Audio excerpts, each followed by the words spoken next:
ଏକ ପ୍ରଶ୍ନ, ଜଗନ୍ନାଥ ଶବ୍ଦର ଅର୍ଥ କଣ? ଏ ଜଗତର ମାଲିକ, ବି ଜଗତର ନାଥ, ସି ଜଗତର ବନ୍ଧୁ, ଡି ଜଗତର ରକ୍ଷକ।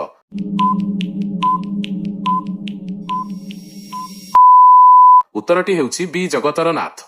ଦୁଇ ପ୍ରଶ୍ନ, ଶ୍ରୀଜଗନ୍ନାଥ ମନ୍ଦିର ଓଡ଼ିଶାର କେଉଁ ସହରରେ ଅବସ୍ଥିତ? ଏ ଭୁବନେଶ୍ୱର, ବି କଟକ, ସି ପୁରୀ, ଡି କୋଣାର୍କ।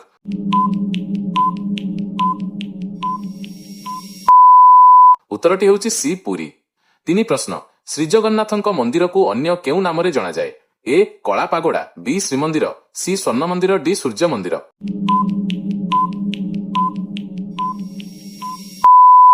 ଉତ୍ତରଟି ହେଉଛି ବି ଶ୍ରୀମନ୍ଦିର।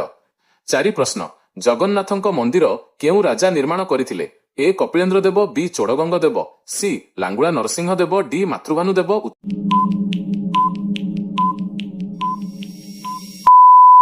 ଉତ୍ତରଟି ହେଉଛି ବି ଚୋଡଗଙ୍ଗ ଦେବ। ପାଞ୍ଚ ପ୍ରଶ୍ନ, ଶ୍ରୀଜଗନ୍ନାଥଙ୍କ ବଡ଼ ଭାଇଙ୍କ ନାମ କଣ? ଏ ବଳଭଦ୍ର, ବି କୃଷ୍ଣ, ସି ଅର୍ଜୁନ, ଡି ଗଣେଶ।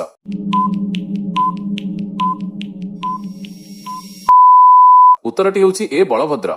ଛଅ ପ୍ରଶ୍ନ, ଶ୍ରୀଜଗନ୍ନାଥଙ୍କ ଭଉଣୀଙ୍କ ନାମ କଣ? ଏ ସରସ୍ୱତୀ, ବି ସୁଭଦ୍ରା, ସି ଲକ୍ଷ୍ମୀ, ଡି ପାର୍ବତୀ।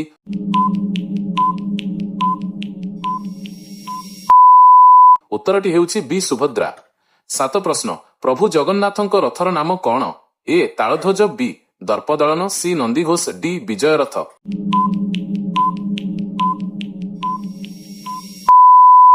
ଉତ୍ତରଟି ହେଉଛି ସି ନନ୍ଦିଘୋଷ। ଆଠ ପ୍ରଶ୍ନ, ବଳଭଦ୍ରଙ୍କ ରଥର ନାମ କଣ? ଏ ତାଳଧ୍ୱଜ, ବି ଦର୍ପଦଳନ, ସି ନନ୍ଦିଘୋଷ, ଡି କୋଦଣ୍ଡ।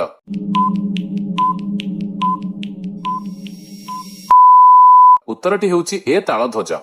ନଅ ପ୍ରଶ୍ନ, ଦେବୀ ସୁଭଦ୍ରାଙ୍କ ରଥର ନାମ କଣ? ଏ ତାଳଧ୍ୱଜ, ବି ଦର୍ପଦଳନ, ସି ନନ୍ଦିଘୋଷ, ଡି ପଦ୍ମରଥ।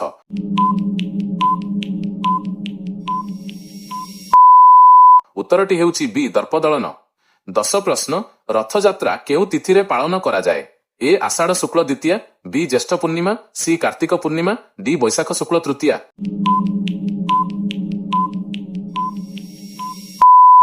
ଉତ୍ତରଟି ହେଉଛି ଏ ଆଷାଢ଼ ଶୁକ୍ଳ ଦ୍ୱିତୀୟା।